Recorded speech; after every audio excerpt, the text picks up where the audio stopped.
Hi everyone, thanks for joining us today as we discuss our ENES100 project. We'll be answering a few questions about the challenges we faced, how we iterated our design, and what we learned along the way. We'll also share some advice for future students. Let's get started.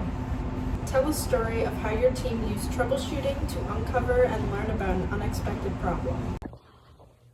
Throughout the project, our team encountered several unexpected problems that required systematic troubleshooting to uncover and address. One memorable instance involved the auxiliary motor's voltage requirements.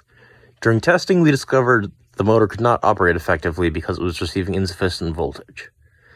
This issue led us to review the power distribution across the system, from which we concluded that the voltage drop was too large to power our 12-volt motor, so instead we switched to 5 volts. Another challenge emerged when the bucket that was attached to the OSV proved to be too wide, which made it difficult for the system to execute its tasks accurately. The misalignment heightened a design flaw, where the OSV did not properly align with the bucket during operation.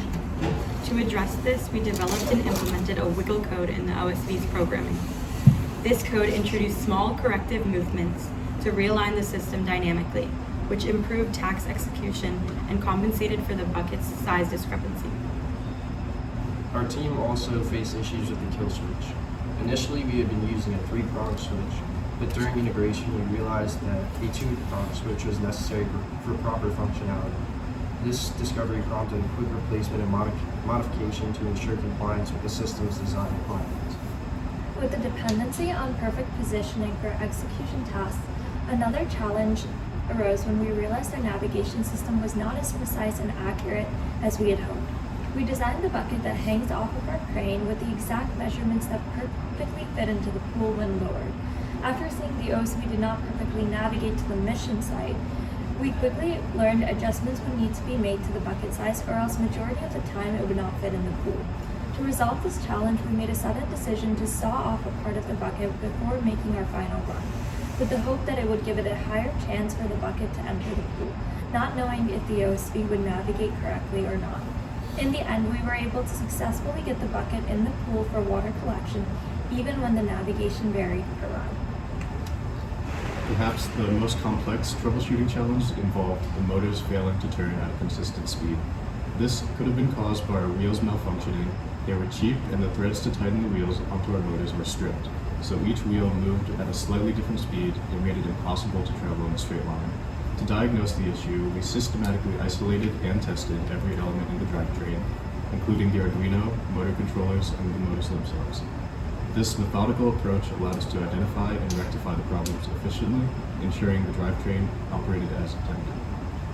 Each troubleshooting process provided valuable lessons about the importance of testing, iteration, and adaptability. Whether it was switching to a more capable microcontroller, modifying the software for better alignment, or isolating and addressing mechanical issues, these experiences strengthened our team's problem-solving skills and prepared us for future challenges. Tell the story of one part of your OSV design that was iterated throughout the life cycle of the project. What was the driving factor for iteration? How is prototyping used in the life cycle of that part? One key aspect of our OSV design that underwent significant iteration throughout the project lifecycle was the wiring system. Initially, we used an Arduino Uno during the prototyping phase for testing various components, including sensors and controllers. However, as the project progressed, it became evident that the Uno lacked sufficient power pins to accommodate the growing number of sensors and motor controllers in our design. This limitation drove a major iteration, transitioning from the Arduino Uno to the more robust Arduino Mega, which offered the additional pins and power capacity we needed. This transition required a reevaluation of how power and signal were distributed across the system. A critical moment in this iteration involved addressing the challenge of powering multiple motor controllers.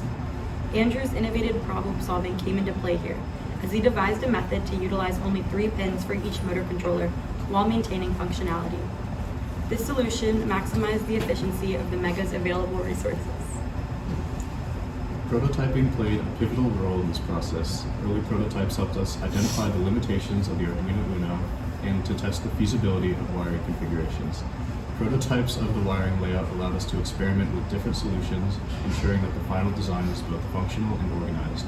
The iterative process ensured that the wiring system could handle the demands of the OSB without compromising reliability or performance. Another component that underwent significant iteration was the auxiliary system. This part of the design saw multiple ideas proposed and tested, including a 3-bar linkage mechanism. While this mechanism was initially intended to serve a functional purpose, it evolved during the prototyping phase.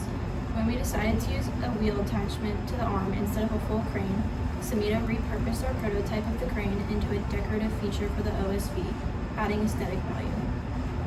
The iterative development of the auxiliary system highlighted the importance of flexibility and creativity in the design process. By prototyping various ideas, we could experiment with different forms and functions, ultimately finding a solution that balanced practicality in a short period of time. Consider the biggest design flaw in your delivered product. What assumptions or modeling errors led to this design flaw, and how did this flaw impact your product's performance and or development process? The most significant design flaw in our delivered product was the dependency on perfect positioning for the execution of the mission tasks. This flaw arose from an assumption that the system's positioning mechanism would always achieve flawless accuracy under real-world conditions. In reality, the navigation to the mission site would vary from run to run, and so we couldn't align the mission components perfectly with the others. Additionally, the decision to include a limit switch was as a critical component for the task execution compounded the issue, as it required precise alignment to function properly and ended up acting as an additional obstacle. The reliance on perfect positioning turned out to be impractical, as minor deviations in alignment could disrupt the mission sequence. Because we failed to properly integrate the navigation to the mission site and the mission task, the limit switch actually prevented us from getting close enough to the mission site. In a last-minute decision, we removed the limit switch and altered the code so that the mission tasks were not dependent on the limit switch. We resorted to manual or estimated alignment. The design flaw had several impacts on both product performance and the development process. First, it introduced a layer of uncertainty into mission execution, as the absence of the limit switch meant relying on hope and visual estimation rather than on precise control. This reduced the reliability and repeatability of the product's performance. Second, addressing this flaw consumed valuable time and resources during the development process. Iterations were required to troubleshoot and ultimately modify the system, which delayed the timeline for testing and refinement. It also highlighted the need for better modeling and risk assessment earlier in the design process, as we underestimated the tolerance for positioning errors in a dynamic operational environment.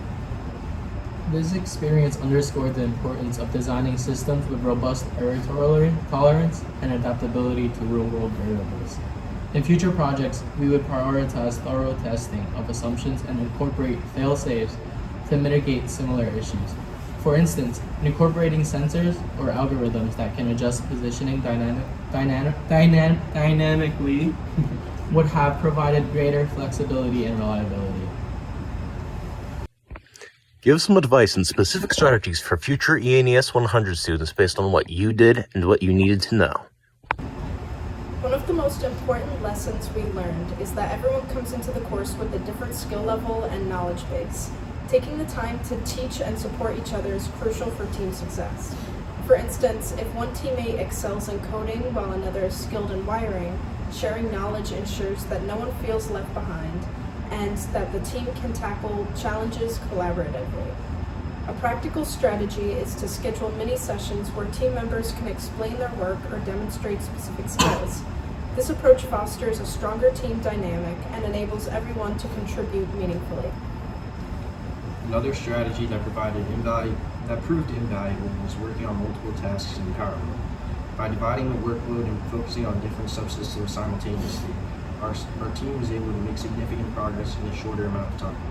For example, while one team worked on refining the drivetrain, another team focused on programming the auxiliary system. To implement this effectively, it's essential to assign clear responsibilities and set deadlines to ensure that all tasks are completed on time. Effective communication between subteams is critical to ensuring that the integration of subsystems goes smoothly. In our project, we learned the importance of regularly updating each other on the progress and potential challenges. For example, the wiring and programming subteams needed to coordinate closely to ensure the proper functioning of motor controllers and sensors. We recommend holding frequent check-ins, even brief ones, to align on the goals and address any potential misalignments before they become major issues. Using shared tools like diagrams, task trackers, or group chats can also streamline communication and keep everyone on the same page. By focusing on teaching, parallel work, and communication, future students can navigate their projects more effectively and overcome challenges with confidence. These strategies not only enhance the quality of the final product, but also create a more collaborative and enjoyable team experience. That wraps up our presentation. Our experiences and lessons learned will help us tackle projects and future teams with confidence.